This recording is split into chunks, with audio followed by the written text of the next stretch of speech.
see we're having fun today, and one of the speakers is having way too much fun, probably. And they called me about 3 weeks ago. They wanted me to chair an earlier workshop, and it's like, there's no way, if you know me. And I got stuck doing this one, and it's kind of a privilege. You guys, you have no idea, but these two people today, well, one's insane because he's one of my grand sponsors, I think, yeah. And the other one's just so spiritual, oh my God. But she's very fun and loving and everything. But without further ado, we got Jake from Quincy Hannibal. Primary purpose. Yeah, get it right.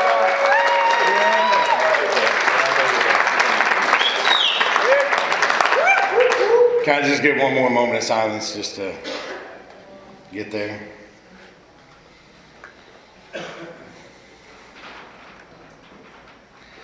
I'm an addict named Jake.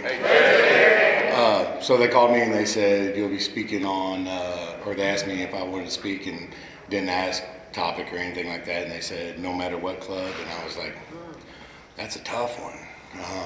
So I dive into the literature and I overthink everything I can overthink. And I'm like, wait, it doesn't say anything. Because if you get a topic that you can say, oh, this is right here where it is, man, I could teach a class all day long, right? But if I have to sit there and think like, what is the No Matter What Club? And I can tell you what the No Matter What Club is not. It's not the using is not an option club.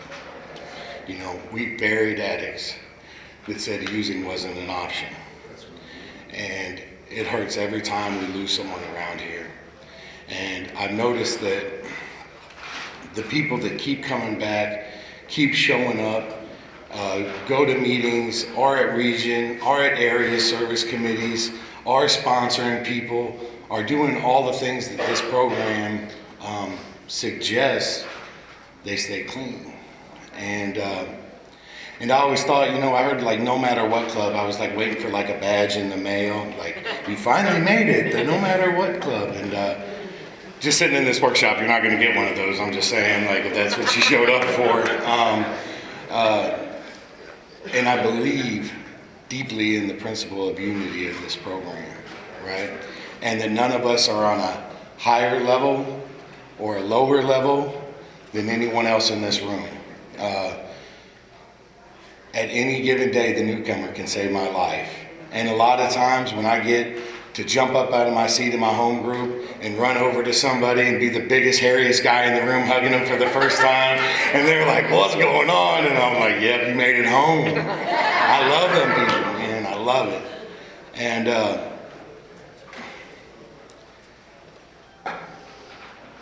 so I talk to a lot of addicts about No Matter What Club. And I have some things that I just kicked around in my head because I don't want to talk about disunity or put people on pedestals and everything. And so eloquently, one of the men in our home group laid it out that that home group recovery is where the rubber meets the road for most of us, right?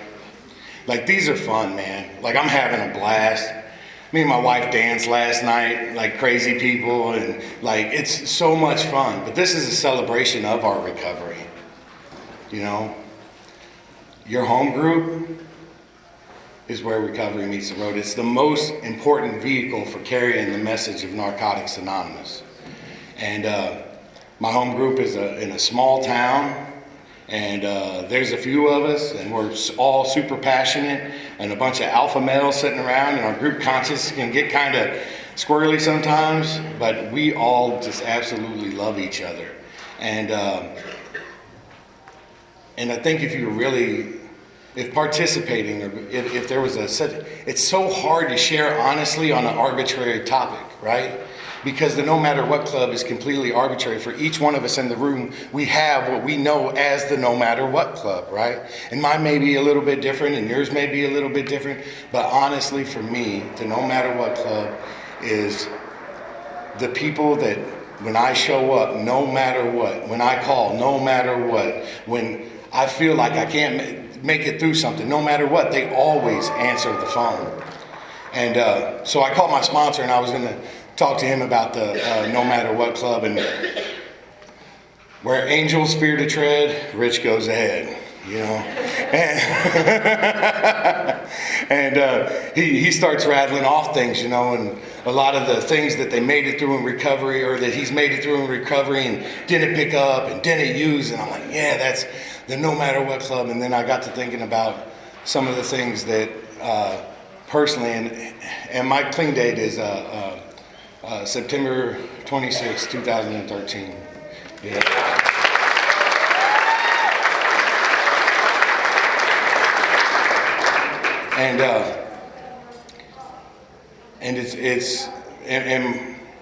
I didn't like wake up one morning and be like, you know, I think I'm tired of using drugs. I wonder if there's something that somebody can help me somewhere with this or anything like that. My clean date happened in handcuffs, and thank God for a higher power that saved me from myself.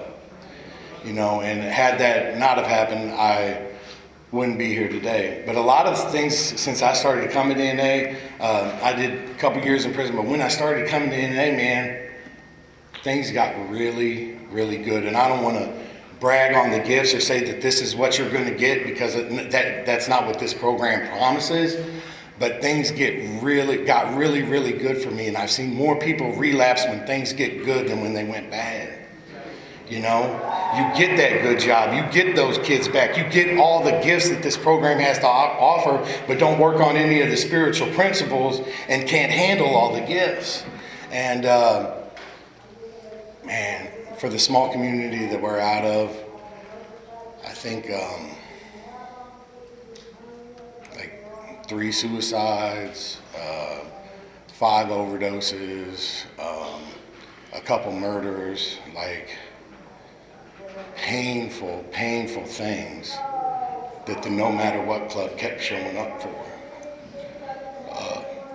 Every time we get the news that we've lost somebody and everything, and I don't know if you've ever sat in that hard home group meeting where you just lost somebody you love dearly, but there's a pain in that meeting that no one really knows what to say or why, and there's a bunch of questions, and there's anger at God, and all of those things are there, and all of those things are fine, but it's the No Matter What Club that's there, you know? And, you know, I've heard people blame NA for their relapse, and that we didn't do this and we didn't do that, and that's not what the No Matter What Club does. The No Matter What Club takes accountability for everything that we do, you know. And I didn't stay clean. You know, my clean date has nothing to do with me. It has everything to do with the Narcotics Anonymous program. I can't not take credit for something that I didn't do. Like, God moved in my life in such a way, and he moved in that way, and I still didn't know how to live. I had to come to Narcotics Anonymous so I could find a new way to live, because all I knew was what I knew from before, and that was absolutely no way to live.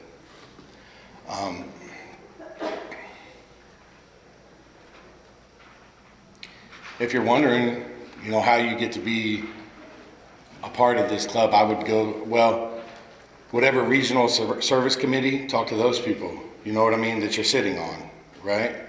And then if you're still wondering about the No Matter What Club a little bit, maybe talk to the area service committee that you're sitting on, right? And if those people aren't helping you out about No Matter What Club, maybe talk to your home group members or those people that are of service in your home group. Talk to those people.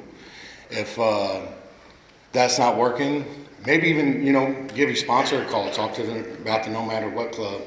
And maybe go through some of the step work that you worked and find out about the No Matter. And if you ain't got none of those things going on, you need to get involved in every one of those things, and then you'll find the No Matter What Club.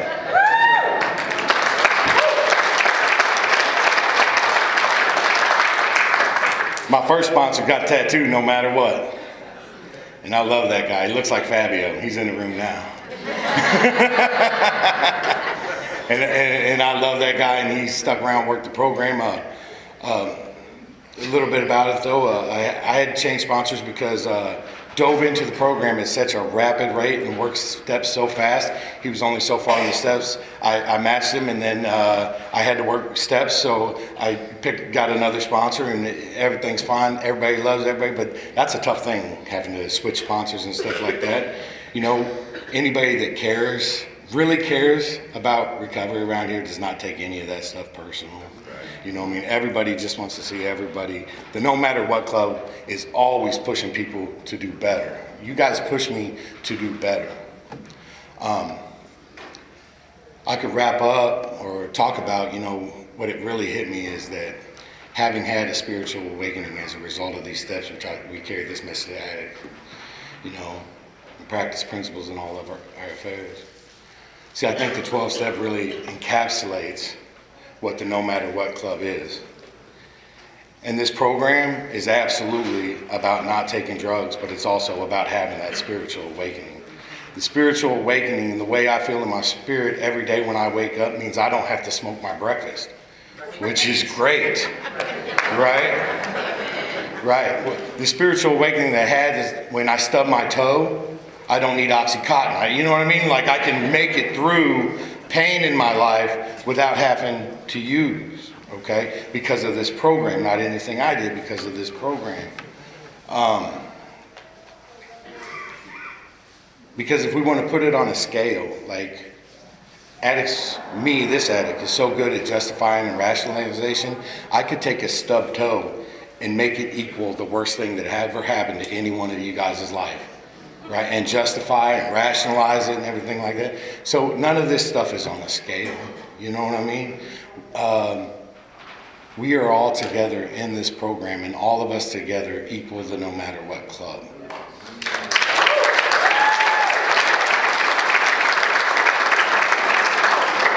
I wept last night when Brenda was speaking. I wept when she was talking about losing her son.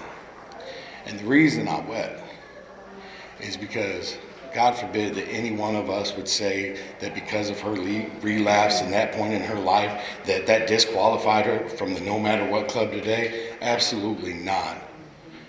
If you were in this room and you were giving your best, you're part of the No Matter What Club.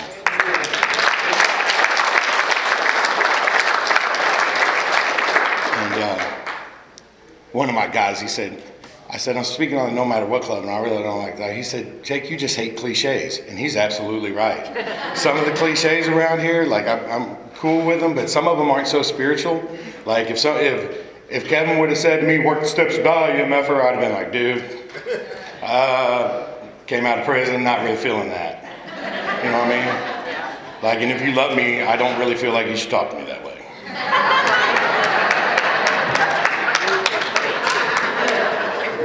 So, not saying that doesn't work for some people. Some people need that. You know what I mean? People tell me I'm sensitive all the time. I'm grateful for it. Grateful to feel feelings today. I'm grateful to be part of the No Matter What Club. Grateful to be a part with you guys. I'm so grateful for the committee to ask me to speak. I need and love you guys. Thank you so much.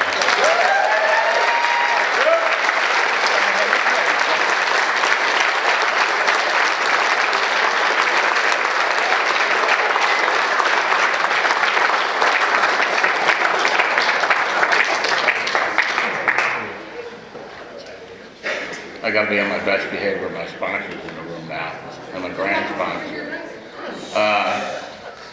Thanks, Jake. Snake Farm, State Farm guy, or whatever that's what we call him, at our committee meetings and stuff. Very humble guy. Are you girls ready? Because this story right here is for the women. I've heard her story. I got to ride in her car. We had fun. We had real fun, Mike, real fun. She'll tell you about it. But this woman has done a lot for Narcotics Anonymous, sponsored a lot of women, done a lot of service work. Still has a home group. See her at her home group. I was there. She had, what, 32 years, 33, something like that, I don't know. She's up there. Without further ado, Michelle.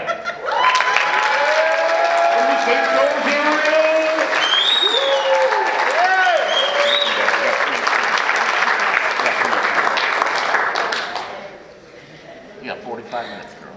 where are you going? Okay. I'm Michelle, I'm a recovering addict. First of all, I would really like to thank the committee for inviting me to do this. You know, it's always an honor and a privilege when anybody asks you to share your experience, strength, and hope. Jake, dude, man, you did a fabulous job. Thank you so much.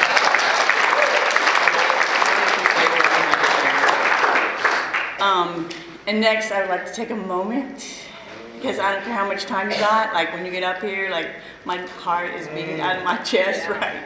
He's like, it's gonna be okay. So I'm just gonna take a moment to invite the God of my understanding in and to work through me today.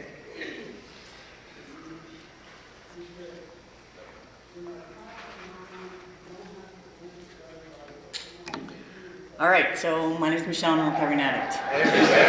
And so my clean date is May the 2nd of 1989.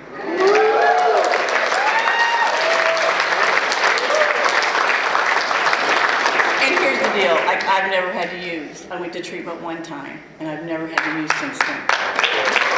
So there is nothing wrong with a relapse, don't get me wrong, there is not. But it says in our basic text that it's not a requirement. It's not, so you have to be here. So. But if you do, listen, there is no shame in coming back here. The shame is staying out there and living in that disease any longer than we have to, you know. And the really good news is that, you know, we do recover. And there is so much hope in the rooms of Narcotics Anonymous. And if you hear nothing else today, I hope you hear that. You know, when I first got here, we had all those cliches, Jake, like, like, you know, don't leave before the miracle happens, right? Yeah. And they did tell us back in the old days, like, work steps or die, MF, right? And so when I got here, you know, you listen to those.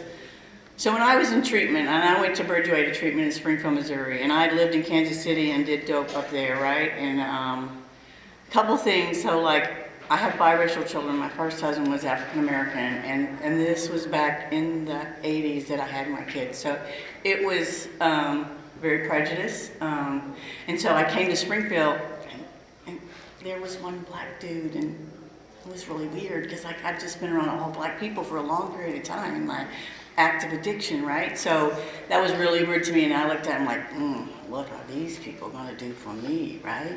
Because I had attitude, right? But what you learn is, and the other thing they say is when you get here is learn to listen and listen to learn. And so like, and I'm in Springfield, Missouri, right? And it's a small area back 30 something years ago, right? And we were in each other's hip pocket, kind of like your area probably is, right? And you get there and it's like, you know what everybody's gonna say, and you get mad at people and you don't wanna hear what they have to say. And you know, you go to these conventions and you hear people say, you know, like sometimes you just have to put your head down and listen to the message. Because that messenger that you're mad at may be the one that saves your life, right? That keeps you clean one more day. Yes. And that's really what this No Matter What Club is about, is just for today, I don't have to use. Yes. And when that happens, we build up time, right? Because this day turns into this day, that turns into a week, and then it's a month, and then it's 3 months, and then before you know it, man, like, I got a year, right? And here's the other thing, like, I will tell you, like, if, you know, when you get here, they have you, like, you know, write about your reservations, right? And one of the things I thought, man, if I can just get a year clean, I'll be good to go, right? That's all I really need is 1 year, right? But you get in here and you realize, man, this is so much easier than going out there and doing all that crap that we do to stay loaded, right? It's so much easier to like work a job and go get paid and pay your bills and do the next right thing. And that's what you learn is, I'm just gonna do the next right thing in you, right? And what happens is you watch those people that are around, and it doesn't matter, you're right, it doesn't matter if you got a day clean or if you got however many years clean, right? You watch those people and you learn how they deal with the problems that come up in their lives. Yes. And I don't care who you are or where you come from or what you've been doing, there are going to be problems that come up in your life, period. Because we are learning to live life, right? We didn't want to feel nothing out there, right? That's why all of us used, because we had some kind of crap and trauma that happened to us in our lives, right? And so I don't want to feel that crap. I do not want to feel that stuff, right? And that's what sometimes takes us out. And you're right. I mean, like, the good stuff can take us out just as quickly, sometimes quicker than the bad stuff. Because, listen, as addicts and all the crap that we live through in active addiction, I can deal with all that stuff. I am a pro at dealing with crap. But when the good stuff comes along, oh my goodness, oh, that's really hard. Like, you know, even like sometimes when we compliment each other, like, oh man, you're looking fabulous today, right? Or I love your hair, or do you like that shirt? I mean, it's sometimes people like, oh, and give us this, la, la, la, la, right? Instead of just saying, oh, thank you, right? And receiving that into our spirits, because most of our lives we've been told we're all a pile of poop, right? I'm not that. That's not what my higher power believes in me today, right? And it takes us a long time to do that. That's the beautiful thing about Narcotics Anonymous is we get in here and people love us till we can love ourselves. Yes. And that can take years in the rooms of Narcotics Anonymous and working steps, you know? And here's the other thing, like if you're really working steps and working on these issues, I'm not really a service junkie. I do a lot of things I've done in my home group. I have always worked retail, so I couldn't do regional and area and all that stuff because I'm working on the weekends, right? So I didn't get the privilege of doing that. But I'm like you, like to me, the best service that I can do is in my home group. That's right. Right. That's where the rubber meets the road. And sponsoring women, you know? Women sponsor women. I always heard too when I first got here. The men will pat your butt, but the women will save your butt, right? And that's what we have to learn to do. And listen, it is so much easier to like manipulate you dudes, right? I like the men, but they ain't gonna save me. Because the women are gonna be real with me. And sometimes we are really mean to each other too in here. And like, we gotta quit that. We had all that crap out there. We gotta love each other. You know, the new spiritual principle book, we read it the other night, and it was talking about being kind. And one of my home group members said, I looked in the basic text and it doesn't say kind in there at all. And it's like, that's like, oh, where did we miss that one, right? Because we can be really cruel to each other even in the rooms of Narcotics Anonymous. And sometimes that's what runs us out, right? But here's the thing that I know. Like, I've been through some crap, right? I've been through some things here in recovery. And really when I thought about this topic, that's what I thought I was going to tell y'all. But you know, God takes over, and it's what it is. But if you flip your chair over, your name is written on the bottom of that chair. And don't you ever let anybody take you out of these rooms of Narcotics Anonymous. Yes. Not ever.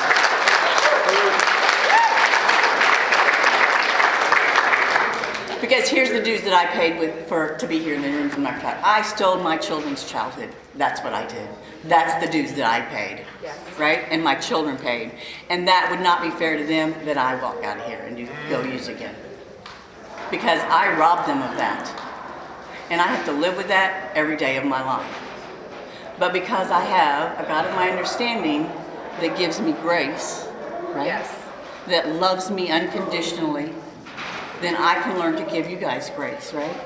And that's a really hard one. I was talking to somebody about this last night. And actually, so I don't forget, I had it tattooed on my arm, right? Yeah. Because grace is so important, right? And when things happen in here, and you think that, oh, I can't believe they did that to me. I can't believe that crap, right?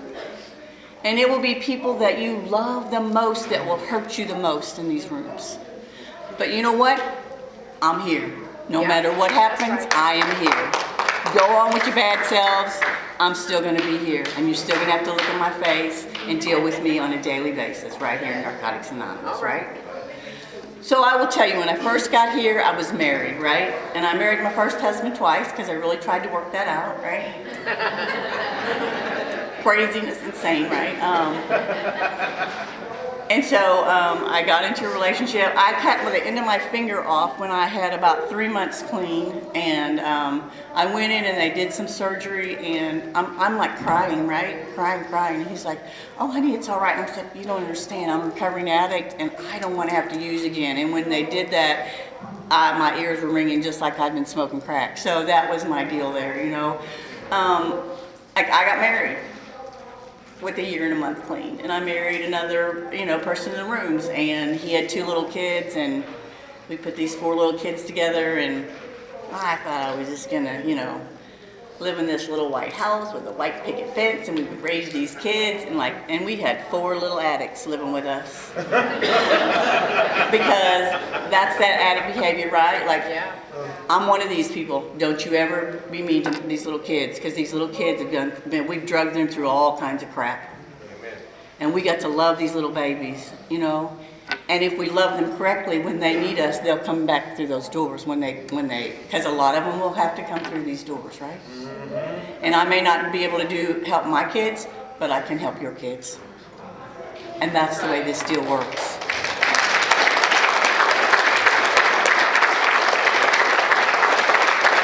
So don't you be talking crazy to the little kids that come in here and they spin around, because that's all they know.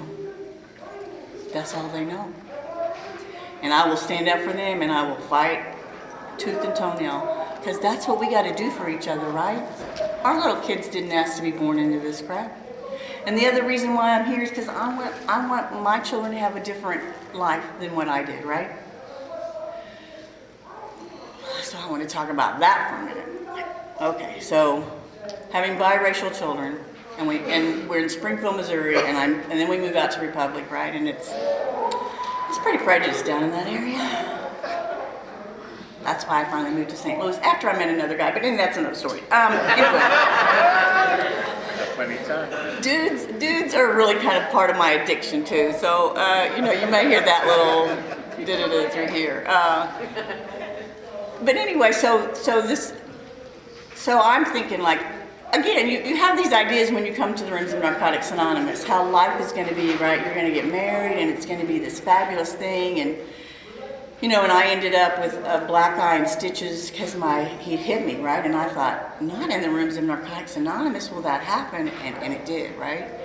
And people were just kind of really ignorant about it too, like, she probably deserved that, and it's like, what? Instead of that loving kindness, right, and sometimes, and listen, I'm not saying he shouldn't be loved, but I'm just saying that is not the correct behavior that we should allow today in the rooms. Not that we're the NA Nazi either, because we're not, and I really can't control anybody, but, we should have conversations with human beings that are harming other human beings, and to try to be more about love and goodness, but we're not really equipped with that, right? Like, what we know is what we did out on the streets, and we bring a lot of that in here, and it takes a lot of time and working steps and forgiving ourselves and making amends and doing all that stuff. And that's why they say work steps or die, right? Because, like, we are dying inside, and it's not so much the physical death, it's that spiritual death that happens in us. It's that stuff that's inside that eats us up from the inside out. And you've got to heal that. That's the important part. You've got to go heal that little child in you that is screaming, please, just somebody love me, right? That's the important part that needs to be healed, and we've got to take care of each other and do those things and be about, to me, I'm about God's business today, and that's love, right?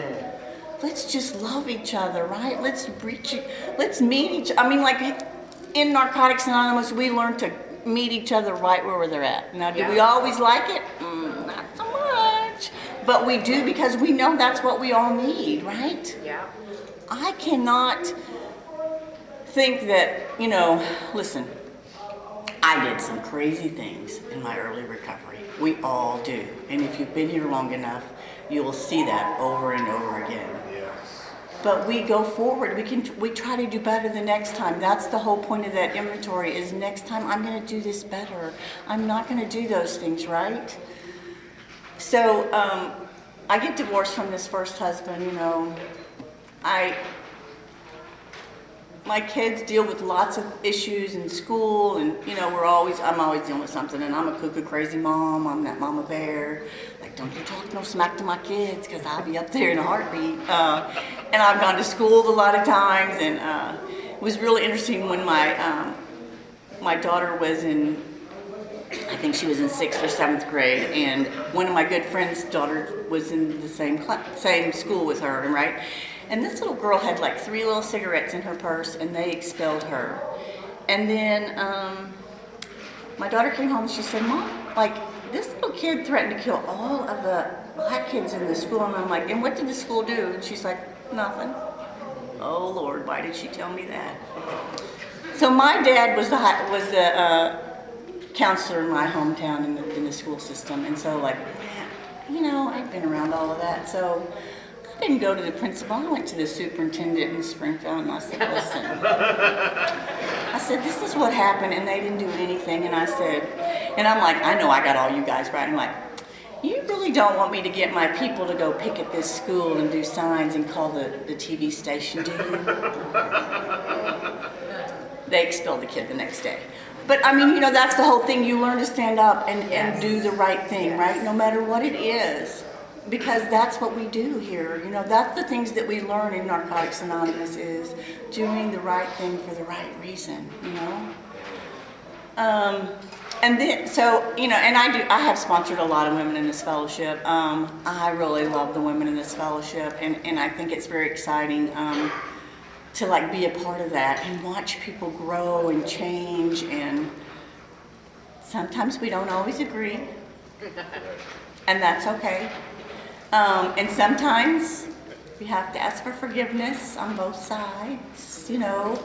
But the really cool thing is we learn to work things out, right? We learn just to not duck and run like we've always done, right?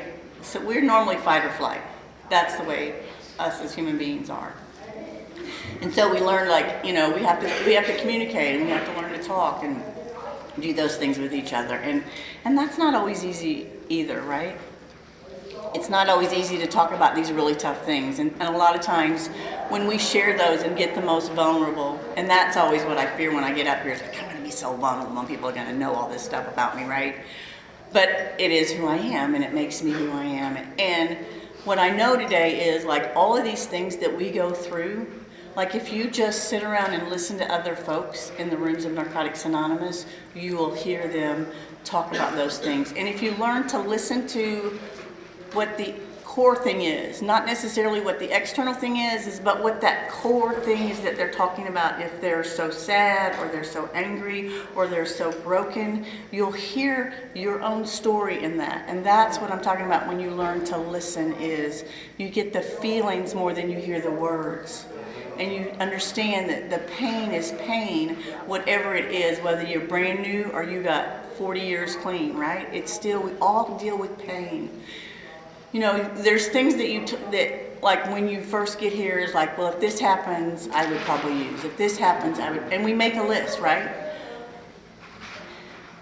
And what you learn after being here a while is you hear people and you see people go through things and they didn't use over it.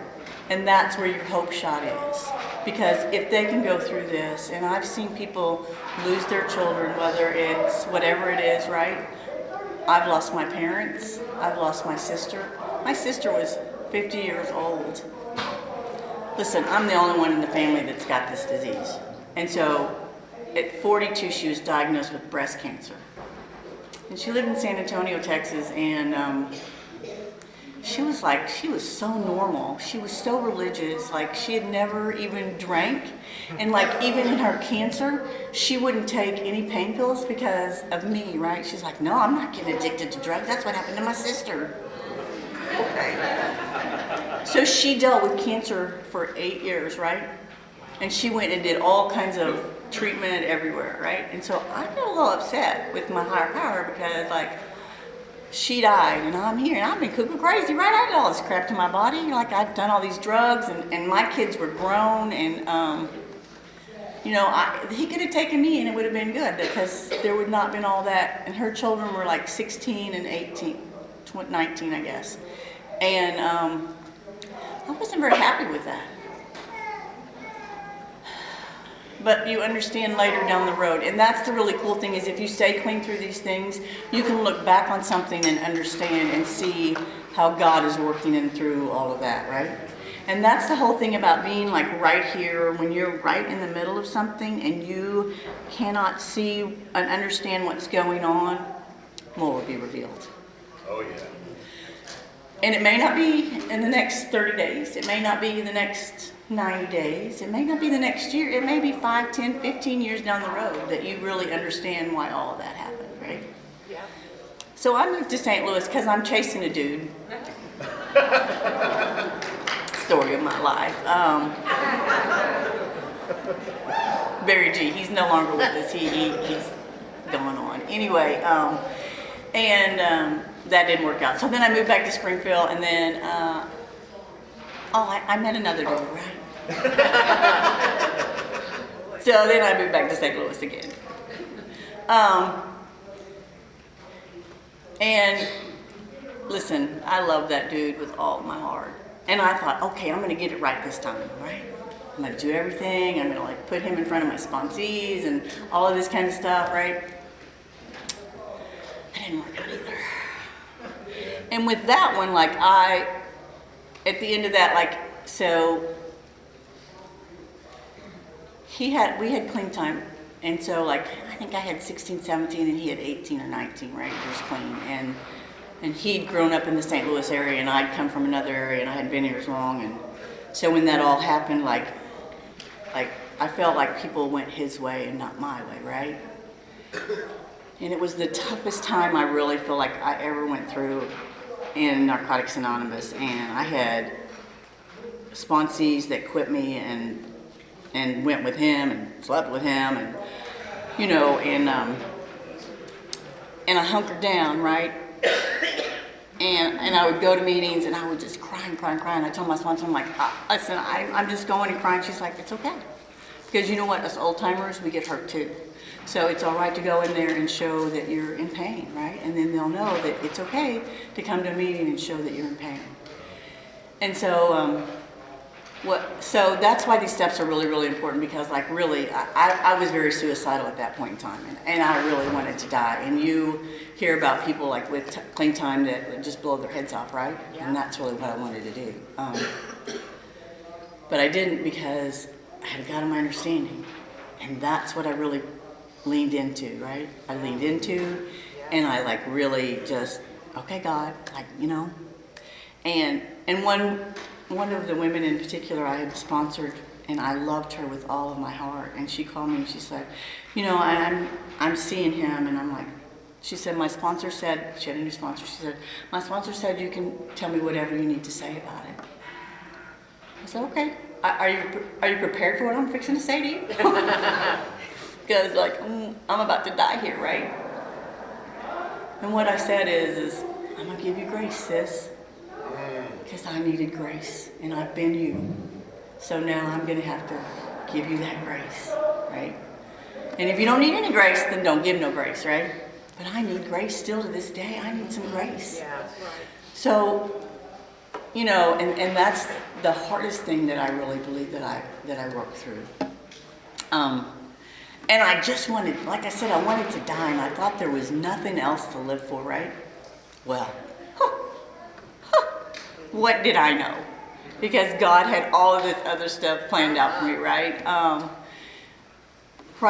Going through that divorce, so my best friend, Crazy Larry, had moved to Washington State, and I had gone home.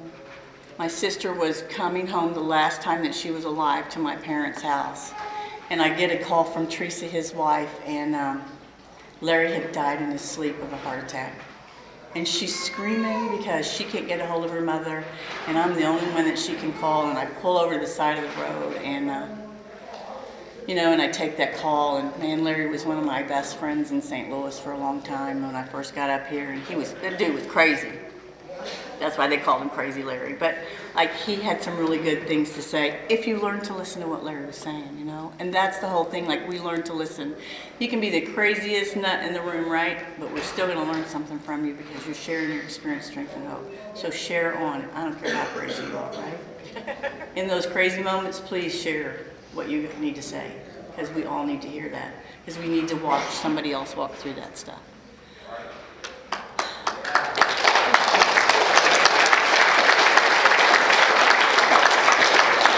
And ain't nothing ever too crazy to share in the rooms of Narcotics Anonymous, and don't ever let anybody tell you anything different, right? Because if that keeps you alive one more day, and in these rooms one more day, so you can make it to another no matter what day, that's what it takes for us. And we all need to be conscious and aware of that we are just allowing each other to heal. And we've all been through some stuff, right? I'm gonna say that over and over again. We've all been through some stuff. I don't care what kind of background you got or where you came from. And that's the really cool thing is in here we're all just equal people just trying to recover from this disease that wants to kill us and talks to us in our own voice. You need to die, just do it one more time, right? And it doesn't matter what you're talking about in this disease, right? Whether it's food or, it's shopping, right? I like to spend some money. It's still part of my problem today. So then my sister passes away, Crazy Larry passes away, I go through this divorce. One of the things that my sister wanted to do was to go to Africa and be a missionary. So what I do? Let me go to Africa, right? Yeah. And for 5 weeks I went to Africa and my church sent me that I belong to, and my daughter finds out that she's pregnant while I'm over there, and she's like, Mom, come back. I'm gonna have this little black baby over here come over and help with this. So, it really wasn't a fit, but my idea is like, I'm just gonna give the rest of my life to God, right? Like, I'm done with trying to do my will, because like, it ain't work for me. And I'm tired of being tore up from the floor up behind these relationships, because, when we get in here and we really learn to love, it's such a different thing, because you got nothing to medicate with, right? After, when something happens and it goes bad. So, and one of the other commitments that I made is I am going to work through all 12 of the steps again before I really get in another relationship. And I want to heal from some of this stuff so I don't carry that baggage into this next relationship. And what I learned too was like when I got out of that last relationship, like I really mourned all those other relationships that I'd been in all that time, and I'd never taken that time to stop and really feel that.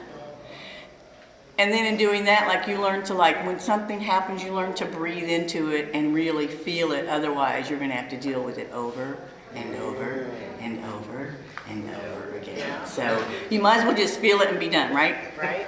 But we don't want to feel nothing, right? I don't want to feel nothing. I don't want to feel nothing. And so I'm really grateful that man divorced me today. It took me a long time to say those words, right? Yes. And I still love him, and I still pray for that dude on a regular basis when his being pops into my mind again. Because that's what I think we should do for each other, right? Just because it doesn't work doesn't mean that I can't love him from a distance. And nobody ever wants to see anybody go out behind any of this stuff, right? So I was a little offended with the fellowship because I felt like they liked him better. But I'm really grateful that they loved him anyway, right? Yeah. And that's what we got to do. And that's one of those really hard things that we have to navigate in here is when we are in relationships and those fall apart, and then how do I treat those people when they come in the room? Yeah. We got to love them. They're addicts. They walk through that room. It's an anonymous program. They're just another addict. We got to love and embrace that, right? That's really important because maybe somebody else doesn't have that God peace like I did underneath them, right?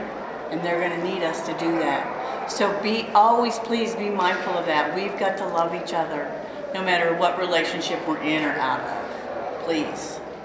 Because the suicide piece is not a pretty picture, right? It is not. I also know that I have no control over somebody choosing to go out and use or do those things. Yeah. I am not a suicide. I'm not certified in that. So they need to seek Yes. professional help. And that's really important because I know that when I first got here, it was, you just need Narcotics Anonymous. And what I've learned is some people need more than Narcotics Anonymous. That's right. And I'm mad at them for that, right? Because we all need to get to that level where we are on an even kill again, right? That we are not just, woo, because I got off that emotional roller coaster. That's the beautiful thing about Narcotics Anonymous. I don't have to be on that. And like what I learned is like, it became smaller dips and then smaller dips, and there was longer distances between all my crazy insaneness, right?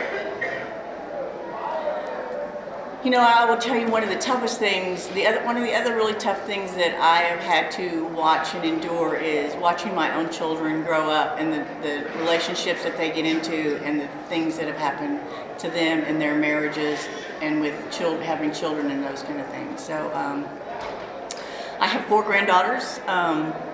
My daughter has 2 and my son has 2, and my son has got 2 by 2 different women. And my son's wife used to be my sponsee. Yeah, you heard that right.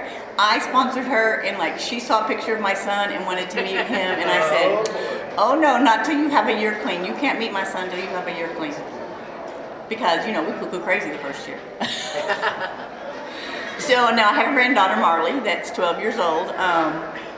That my son is still married to, her name is Heather. But it's, you know, it's really interesting. You really don't know what you're going to get in here. Like if you think about when you first got here, what you thought you were going to get in the rooms of Narcotics Anonymous. You ain't got the slightest clue. You're in for the ride of your life. So you just better hold on to your chair, talk to some folks, work some steps, you know, because you just never know. My daughter married a young man, and he's full-blown alcoholic. In fact, he's in prison in Springfield, Missouri right now. And one of the hardest phone calls that I ever got was him calling me, "You need to come because I beat LaToya up and you need to come check on her." And I had just been there because they had gone on a date that night, and so I, you know, went over there, and he had fractured her face. He had stomped her face with his boot, and my granddaughter at that time was about 3 years old, and we went to the emergency room, and I went to the desk, and I said, "Do you have a police officer here?" He said, "Yeah." And I said, "Can you ask that officer out? We need to report a crime." And you know, the really hard part is watching your children make the same choices and do the same kind of things that you did in active addiction that they saw, and that's the behavior that they've learned. That's the really hard part. And that's the other reason why, you know, a lot of us stay here in the rooms of Narcotics Anonymous. Now, when this young man, before he went to prison, I brought him to meetings for a year and a half, and he had a year and a half clean. And then right before he went to prison, he drank. And he hit a car. He didn't know what happened, right? He blacked out. And I was so sad. And his girls were so sad. And he was supposed to have gotten out, we thought last summer, but he's I think gonna get out this summer, which will be really fabulous. But his daughters are sad, right? I've watched that sadness just be in those little girls. And they're not little, Callie just turned 15 and Leia will be 14 next Saturday. And, you know, you see the impact that it has on them, you know. But it's really interesting, though, because the other day we were in the car and they were talking, and we were talking about, like, you know, well, my daddy, he's in prison.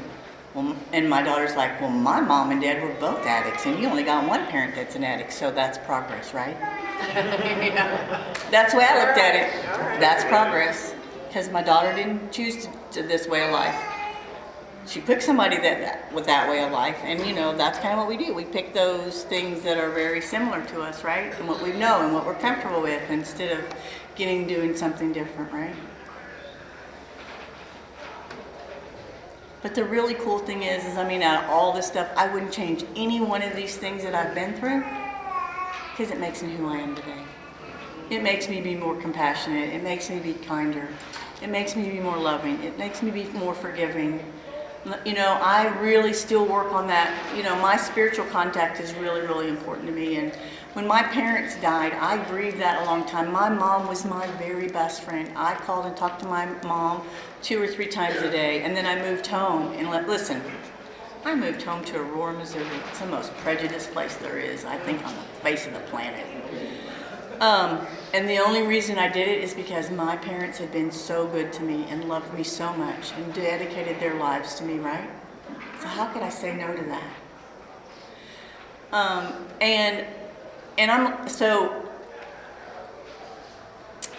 I was working in Joplin. I worked in Springfield, and then I worked in Joplin because I worked for Home Depot. And so, like, I went to Joplin, and I have some sponsees that are, I sponsor Amanda down in Joplin. And then, you know, and so in Aurora, I mean, it's an hour either way to go to meetings. And so I went to this little meeting in Monette, and it wasn't what we had in St. Louis. It wasn't what we had in Springfield. But, you know, it was what it was. And so I went because that's what I needed. And I needed to do that. And again, I drew closer to the God of my understanding, and I really breathed into that. And like really, I was on 11 steps for about 4 years. And I'm really grateful for that, right? Because it was all about prayer and meditation, prayer and meditation, prayer and meditation, right? Getting closer to the God of my understanding all the time. That's the important part for me. It's just that, it's a spiritual program, period. Yeah. Period. Yeah. That's what it says. It's a spiritual program. If you're missing that spiritual piece, you're cheating yourself. Because that needs to happen. I truly believe that we have this hole in us that you can drive a Mack truck through. That only God can fill that up. And we've looked for all this other stuff to fill us up all of our lives. We looked in all the wrong places, right? And our Aziz continues to talk smack about that, right? Oh, if you just go do this. Or maybe if you go do some gambling over here, or you're buying one more purse over here, or you get on eBay and buy this, But that still doesn't fill us up, right? It's the God thing that fills us up. It's that spiritual piece because that's what we missed so intently, was that spiritual thing, right? To me, and this is my rendition, this is not Narcotics Anonymous. There's a dark side, there's a light side. I was on that dark side for 15 years, right? I've been back on this light side now for 33 years. And